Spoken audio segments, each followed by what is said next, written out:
Hello everyone, আসসালামু আলাইকুম। কেমন আছেন সবাই? আলহামদুলিল্লাহ আমরা সবাই ভালো আছি।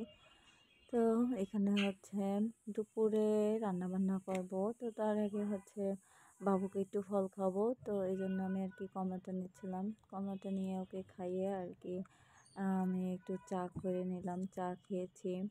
তারপর ভাবছি যে এখানে তো খেলাধুলা করছে আর আমি এখানে বসে বসে বারান্দায় বসে বসে কাটাকাটি করে নিচ্ছিলাম তরকারিটা। আর আপা তো এসে তার কাজগুলো করে চলে গেছে, কাজের আপা।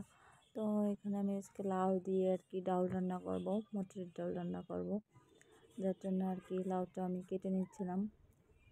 লাউটা আমি আসলে কী করি, লাউর প্রথম অংশটা তো তরকারি রান্না করে ফেলি, আর নিচের যতটুকু থাকে শক্ত যে টাইপের অংশটা থাকে সেইটা আমি তরকারি রান্না করি না, ওইটা আলাদা করে ডাউল দিয়ে রান্না টান্না করি এভাবে। তো আজকে এই ডাউলটা আমি অনেকক্ষণ ধরেই ভিজিয়ে রেখেছি, আগে থেকে ভিজিয়ে রেখেছিলাম। তো সেটাই ভালোভাবে পরিষ্কার করে নিচ্ছিলাম। আর এই ডালটা তো একটু সিদ্ধ হতে সময় লাগে, একটু বেশিক্ষণ যদি ভিজিয়ে রাখা যায় তাহলে ভালো হয়।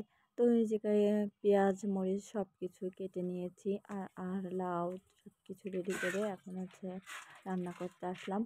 রান্না করতে সব কিছু রেডি করে নিয়ে একবার রান্না করতে গেলেই ভালো হয়, তাড়াতাড়ি রান্নাটা হয়ে যায় আমার মনে হয়।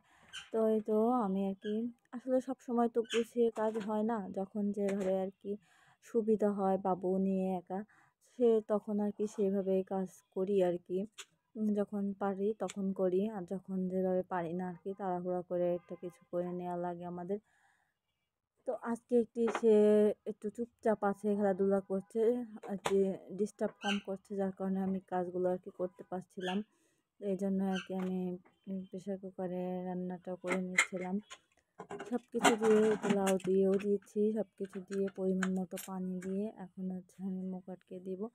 তারপর এখানে দেখি এই ডালটা যেহেতু একটু সিদ্ধ হয়েছে, বললাম যে একদম গলে যায় না, তার জন্য আমাকে আবার একটু এইভাবে নেড়ে নিতে হচ্ছিলো, মানে ডালটা একদম পিষে নিতে হচ্ছিলো। এখন ডাল ঘুটনি দিয়ে আমি একটু ঘোটাঘুটি করছিলাম। তো এখানে আবার একটু বাগার দিব। তো এই প্রেশার কুকারে তো আর ডালটা রাখবো না, এভাবে কষ্ট হয়, তার কারণে এই পাত্রে ডালটা ভেঙে নিব, যার কারণে ভাবলাম যে এটাতে বাগার দিই। এভাবে বাগার দিয়ে ডালটা নিলাম। তো ডালটা আসলে খেতে অনেক মজাও হয়েছিল, আর কালারটাও তো সুন্দর হয়েছিল, বেশ ভালোই লেগেছে আমার কাছে। আমরা সবাই খেয়েছি। এটার সাথে রুটি পরোটা ভাত সবটাই খাওয়া যায়, ভালো লাগে আর এই ডালটা আমার কাছে তো এভাবে আসলে অনেক ভালোই লাগে। আর আমি একটু পাতলা ডাউল কম খাই, একটু ঘন ডাউল আমার কাছে ভালো লাগে। যে কোনো ডাউলই একটু ঘন না হলে আমার কাছে ভালো লাগে না।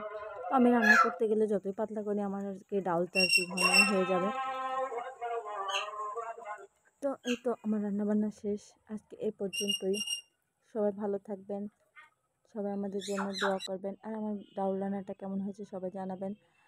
আল্লাহ হাফেজ।